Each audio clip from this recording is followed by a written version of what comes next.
बात करेंगे अब नक्सलवाद का दी एंड होकर रहेगा। जी हां, बीजापुर सुरक्षा बलों और नक्सलियों में मुठभेड़ जारी है।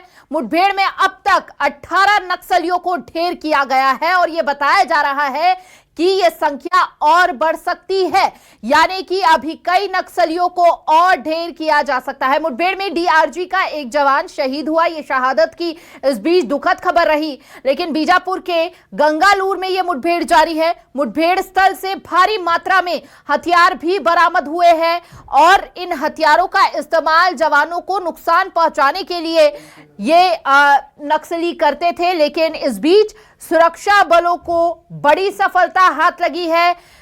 इस मुठभेड़ में 18 नक्सलियों को ढेर किया गया है।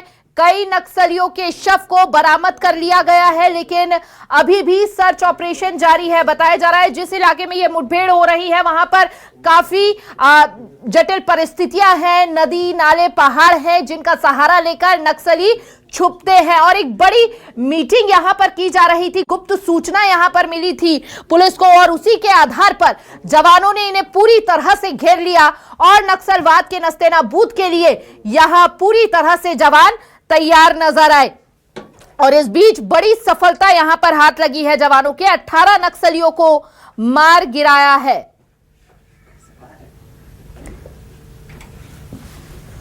सहयोगी सुरेश परतागिरी हमारे साथ जुड़ चुके हैं। जल्दी से सुरेश से अपडेट ले लेते हैं। मुठभेड़ से जुड़ा हुआ क्या अपडेट है उनके पास?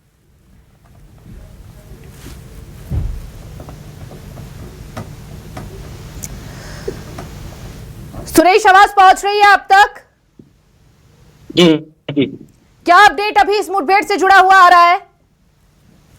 जी बिल्कुल, जो जानकारी निकल के बाहर आ रही है कि 18 माओवादियों को सुरक्षा बलों ने यहाँ पर ढेर किया है। वहीं पर इसमें अभी जो है वहां पर जो जानकारी निकल के आ रही है कि वहां पर अभी भी रुक रुक के मुठभेड़ जारी है और पूरे सुरक्षा बलों जो जवानों ने पूरे एरिया को घेर रखा है और खेत जो है वहां पर सर्चिंग चलाई जा रही है।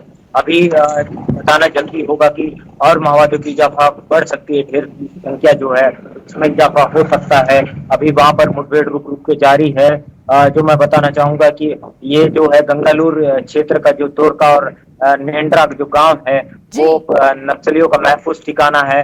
तो वहाँ कहीं ना कहीं जो पहाड़ है, नदी है, नाले हैं, तो इस वजह से भी जो जानकारियां वे बाहर निकल के सुरेश, बताया जा रहा है कि जो हथियार इनके पास से बरामद हुए हैं वे बेहद अत्याधुनिक हथियार हैं। जी जी बिल्कुल, जो जानकारी हमारे पास आई है कि जो 18 माओवादी जो ढेर किया गया उनके पास से SLR, LMG और जो अत्याधुनिक हथियार है वे बरामद कर लिए गए हैं और जो बारूद है वो भी सुरक्षा बल के जवान जो है वो बरामद कर लिए हैं। अभी जो है नक्सलियों के शवों को बाहर निकाला जा रहा है जंगल से। उसके बाद ही यहाँ पर जब जिला मुख्यालय लाया जाएगा उनके शवों को शिनाख्त की कार्रवाई चलेगी, उसके बाद ही बता पाएंगे कि कितने लाख नक्सली यहाँ पर ढेर हुए हैं, कौन कौन से इनाम उन पर थे, कौन हथियार में रखते थे। ये पूरी जानकारी जो है उसके बाद ही बताया जाएगा। सुरेश, बताया ये भी जा रहा है जैसे ही जानकारी इस बारे में लगी थी बड़े कैडर्स होने की वहां पर पहले ही ये संभावना जताई गई थी और इसीलिए पूरी तरह से इन्हें घेर लिया था। अभी जो 18 नक्सली मारे गए हैं उनमें से कौन कौन इनामी नक्सली रहे हैं, किस किस कैडर से वो जुड़े रहे हैं, कोई इस तरह से सूचना अभी तक प्राप्त हुई हो आपको? जी बिल्कुल, जो जानकारी वहां से निकल के आ रही है कि गंगालूर एरिया कमेटी जो डिवीजन कमेटी था वो वहां पर ऑपरेट करता था। पूरे जो ठिकाने की बड़ी बैठक चल रही थी, सूचना हमारे जवानों को हाथ लगी थी। उसके बाद ही जो है दंतेवाड़ा और ऑपरेशन वहां लॉन्च किया गया था। उसके बाद ही जो 18 माओवादी को यहाँ पर ढेर किया गया है। अभी वहां पर बताना यहाँ पर संभव नहीं होगा क्योंकि वहां पर जंगल में माओवादी सर्चिंग के दौरान बरामद कर लिया गया है और जिला मुख्यालय लाने की तैयारी चल रही है। ठीक है, आप बने रहिए सुरेश, आपसे जानकारी हम लेते रहेंगे। लेकिन इस बीच हम दर्शकों को सुना देते हैं कि डिप्टी सीएम ने इस पूरी मुठभेड़ से जुड़ा क्या कुछ बयान दिया है, क्या कुछ कहा है, सुनिए जरा। और बड़ा महत्वपूर्ण क्षेत्र है, महत्वपूर्ण स्थान है इन सारे विषयों को लेकर के। और बीजापुर क्षेत्र में 18 नक्सलियों के शव बरामद होना इस ऑपरेशन में ये बहुत बड़ी सफलता है हमारे लिए। पामेड़ के क्षेत्र में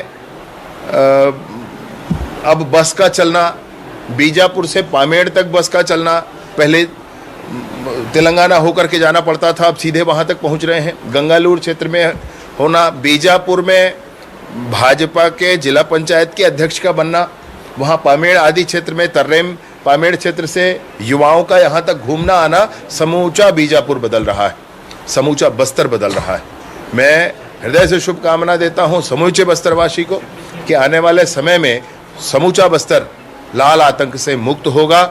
आप भी किसी शाम इंद्रावती नदी के किनारे आराम से बैठकर चाय पी पाएंगे। और सहयोगी सुरेश परतागिरी लगातार हमारे साथ बने हुए हैं। लाल आतंक से मुक्त होगा जल्द ही बस्तर, ये आप कह रहे थे डिप्टी सीएम सुरेश। बिल्कुल, जिस तरीके से डिप्टी सीएम का अभी जो बयान आया है, वाकई में जो है बस्तर बदल रहा है। पामेड़ से गाड़ियां जो है बीजापुर की ओर आ रही है, जो इसी मकसद है कि यहाँ पर जो नक्सली को नाबूद किस तरीके सुरक्षा बल के जवान कर रहे हैं, लगातार जो लड़ाई लड़ रहे हैं। जिस तरीके केंद्र के गृह मंत्री जो अमित शाह है, वे एक डेडलाइन जारी किए थे कि मार्च 2026, तो लगातार वो पास आते जा रहा है। उसी तरीके सुरक्षा बल के जो जवान है वे भी मुस्तैदी से जो नक्सलियों को नाबूद कर रहे हैं, ढेर कर रहे हैं। लगातार बड़े बड़े कैडर जो है वे समर्पित हो रहे हैं। ये इसी का एक नतीजा आज भी देखा गया कि जो 18 माओवादी को सुरक्षा बलों ने यहाँ पर ढेर किया है, एक बड़ा सफलता हासिल किया है। बिल्कुल बिल्कुल, बहुत बहुत शुक्रिया सुरेश आपका तमाम जानकारी साझा करने के लिए। एक बड़ी सफलता के तौर पर इसे देखा जा रहा है, लेकिन कई अत्याधुनिक हथियार भी इनके पास से बरामद हुए हैं। सर्च ऑपरेशन लगातार जारी है, रुक रुक कर वहां पर फायरिंग हो रही है, लेकिन यह भी बताया जा रहा है कि पूरी तरह से एक बड़े कैडेट को नक्सलियों के घेर रखा है जवानों ने।